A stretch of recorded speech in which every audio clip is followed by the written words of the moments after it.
I work in an office. Due to the nature of our work and our employer, we are not working remotely right now. Where I supervise... Continue straight onto West Union Street. The year is our crunch time, and it means that my entire team is putting in more hours than normal, and everyone is expected to answer their phones and emails. Continue on West Union Street for 1 mile. Most of my team is doing great, except for one woman I'll call Kara. Kara told me 2 weeks ago that she is pregnant, and she is about 10 weeks along. The only reason she told me in the first place was because I had to write her up for not being as available as she needed to be. She was calling in sick at least once a week for the past 4 weeks, and when she was at the office, she was not 100% focused on her work.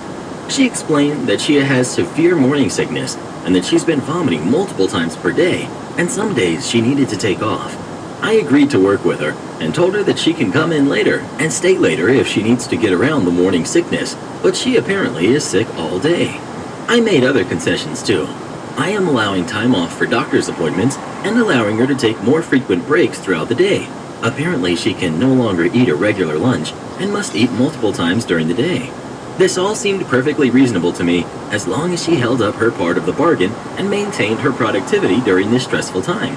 Well, she has not. She has called out sick once already since then, and she has not made herself available for calls during off hours.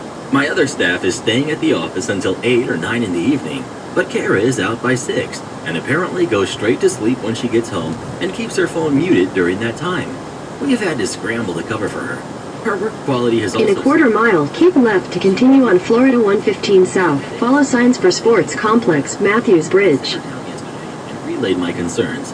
She acknowledged how her lack of productivity has hurt the rest of the staff, but claimed that she is physically struggling a great deal. I told her that was no excuse, because she is only in her first... Keep left to continue on Florida 115 South. I also questioned whether it was fair to other women that she was using a normal bodily function as an excuse for low productivity. She said she had... Continue on Florida 115 South for 3 miles. And she called me a jerk, saying that I have no idea how hard pregnancy can be.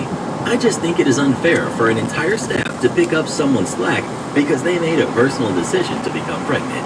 So, am I the jerk? Well, what do you think? Is OP the jerk or not? Please let us know. You want the house? Okay, good luck with the renovations. This happened in the year 2015.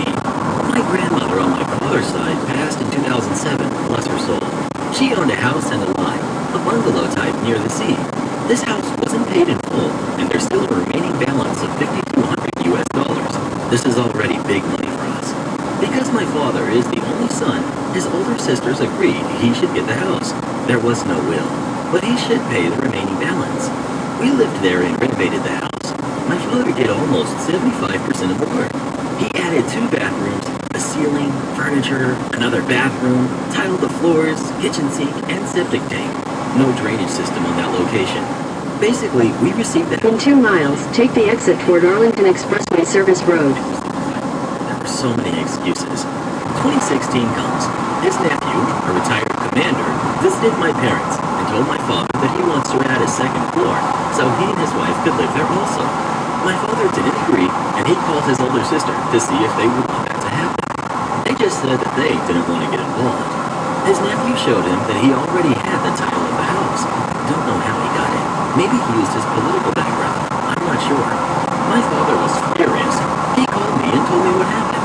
By that time, I had already bought a small patch of land for them when they want to retire. But I was still saving enough money to build a house suitable for their needs. There were court battles that I will not include, but in the end, his nephew won. But there was an agreement that he has to pay my father $7,400. He mailed us the contract that we need to vacate the house after 6 months. And there were specific demands that our lawyer pointed out. A. We should repaint the house, no specific color. B. Leave the house in original state. Guess what? We hired a construction team to demolish the bedroom, the bathroom, remove the ceiling, kitchen sink, tile floor, and also the septic tank, leaving it in its original state. We spent about $2,800, including the labor. The cherry on top, we painted the house black inside and red outside with violet dots. It was a huge eyesore. I was bombarded with lots of calls and messages from my aunts and cousin, which I didn't reply to. We went no contact after that. My parents now live in a beautiful farmhouse tending their small garden. There's a stalled vehicle ahead. In half a mile,